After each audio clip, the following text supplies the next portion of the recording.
Hi guys, it's Sam here from Bargain.hunting.blonde, and today I am here to have a more chatty video with you guys about the microchips that luxury fashion houses are putting into their bags.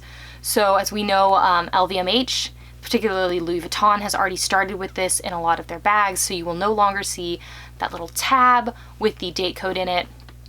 And I know Chanel has also started rolling out, at least in their classic flaps, the microchip as well. So I'm gonna put up the picture, if I can find it, of the Chanel microchip and where it is in the bag and how it looks. It is pretty chunky, and it is on the interior of the bag, at least in the double flaps, on the side that does not have all the little pockets. And you can see it definitely sticks out.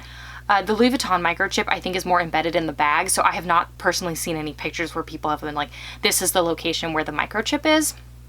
But both are using blockchain technologies, which allows the fashion house to be able to scan the chip and then see where the bag was made. And in the case, at least I know of Chanel, who purchased the bag. I'm not sure if Louis Vuitton is doing that as well, if they're registering the bag to you, to like your account, but they might be.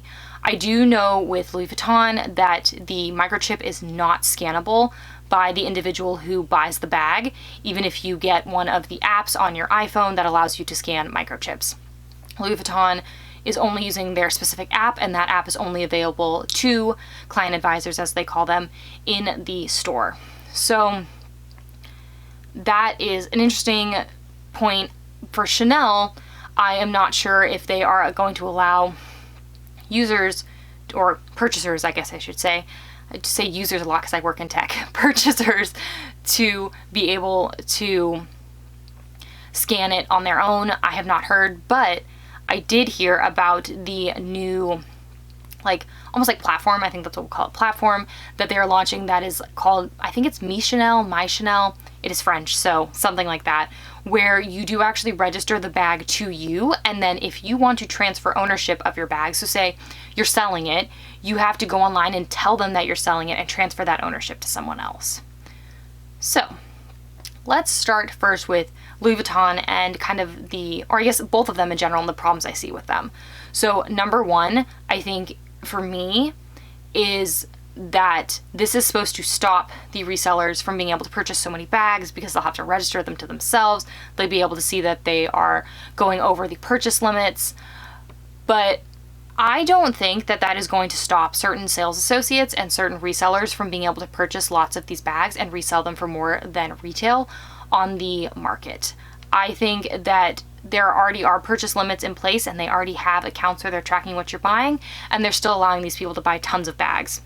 So I don't think that's really necessarily going to stop it, and I think there will still be tons of bags purchased, especially the really hot unicorn bags. When I think of that, I think of mainly of Chanel, by these resellers. Like, for example, the caramel mini flap.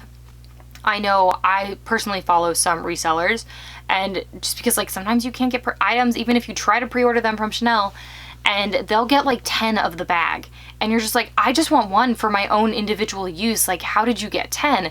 So number one, I don't think the microchip is really going to stop that. Number two, I don't like that if I, as an individual person who is not a reseller, but who does sell some of their bags that do not work for them, I would have to notify the company, at least in the case of Chanel, that I'm selling the bag, and then tell them whom I'm selling it to. Which, how is that going to work if you're like me and I don't directly sell to a buyer? I have heard too many horror stories about that. So I sell to places like Rebag, Fashion File, stuff like that, where they take the bag and then it goes on to eventually to another third party. So how is that going to work? How am I going to be able to transfer ownership when I'm initially selling it to Fashion File, then Fashion File is selling it on? Fashion File is not going to want to give me, and I don't want someone else's personal information who bought my bag from Fashion File. Like, I don't need to know who's buying it, and I don't want that person's information to be out there on the internet and then have to come back to me so that I can register it, so that Chanel can know who purchased the bag. And Chanel says they're doing that so that they can allow for a 5-year warranty, which right now they're like pretty stingy on fixing bags, but I don't think they meant this, but their actual wording says 5-year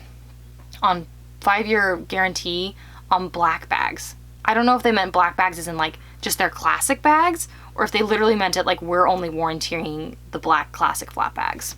I don't know. I thought that was weird. So that's number two, is I just don't think that as an individual who's trying to sell their bag, I should have to tell Chanel that I am selling my bag. Like, it didn't work for me, so I'm selling it. That's my right as someone who buys something in, at least in the United States, under the first sale doctrine, that once I buy it, I can do anything with that bag, as long as I'm not like infringing on the copyrights of the initial creator. And even then, that would be like on their trademark, so that would be like you using the bag to somehow like I maybe make fakes. Even then, I think there would be a lot of legal analysis done there, so I don't love that.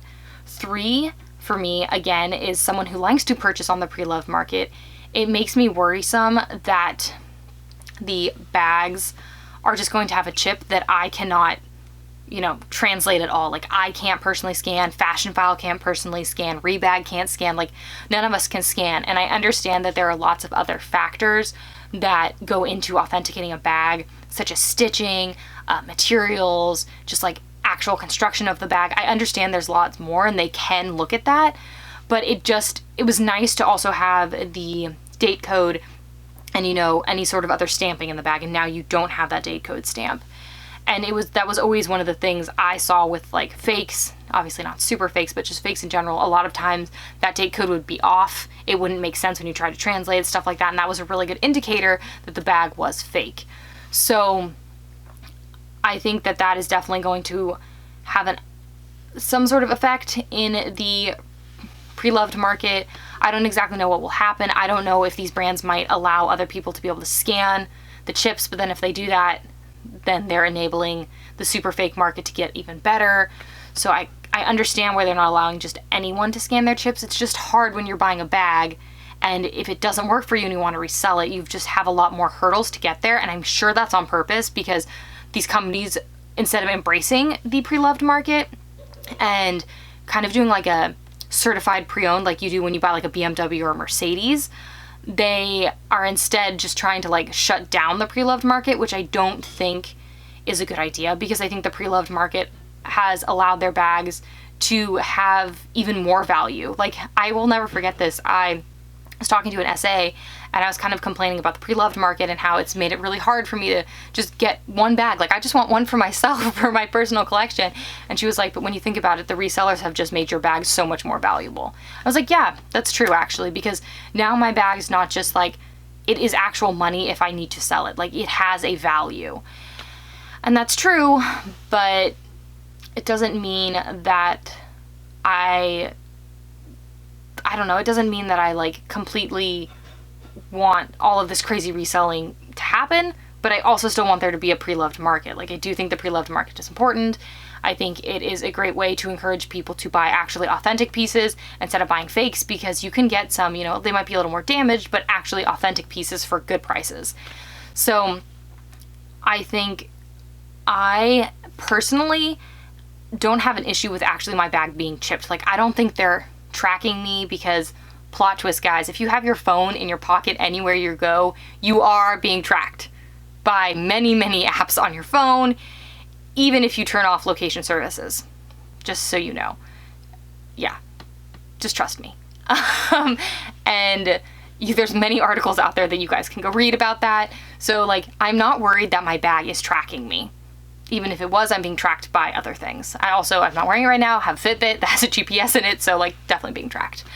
And so that doesn't worry me. What worries me is the effect that it is going to have on the Preloved Market, and just how I think what they're trying to combat, which is somewhat the Preloved Market, but also resellers, is not really going to change. I don't think that's going to change anything at all. And then it's just kind of going to hurt us who are, you know, buying bags, and maybe it doesn't work for us. Maybe we have something that happens in our lives where we need to sell some of our bags because something else is happening and we need that capital for something else. It happens.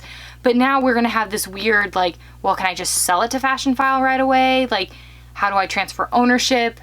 Like, Fashionphile is going to give me a quote, but like, there's always going to be this what if, like, is it authentic? You're like, well, I've got it from the store, but we've seen like people return fakes to the store. So it's like, just like, it's going to make it so much harder. I don't know, and I will be interested to see how companies like Real Authentication deal with these new bags without date codes. Like I said, I know there's many other factors that go into authentication, but I don't know how it's going to work for them, since they do go based on pictures that you send them, which I think is great because it allows you to authenticate literally everything and not have to send it in to them. But like, will that change? I just think it's going to be very interesting. I do know that the blockchain technology is going to be a lot harder to replicate and is going to be a lot harder for the super fakes to like really exist. But that'll only work if you are allowed to take any bag you buy into a Louis Vuitton, Chanel, any other fashion house that's doing this and ask them, hey, can you scan this? Is this authentic? And at the current moment, fashion houses will not tell you if a bag is authentic or not.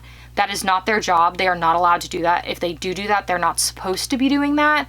So it would change kind of that dynamic. And that's going to mean that instead of just being like a client advisor or a sales associate, they're also going to be somewhat an authenticator.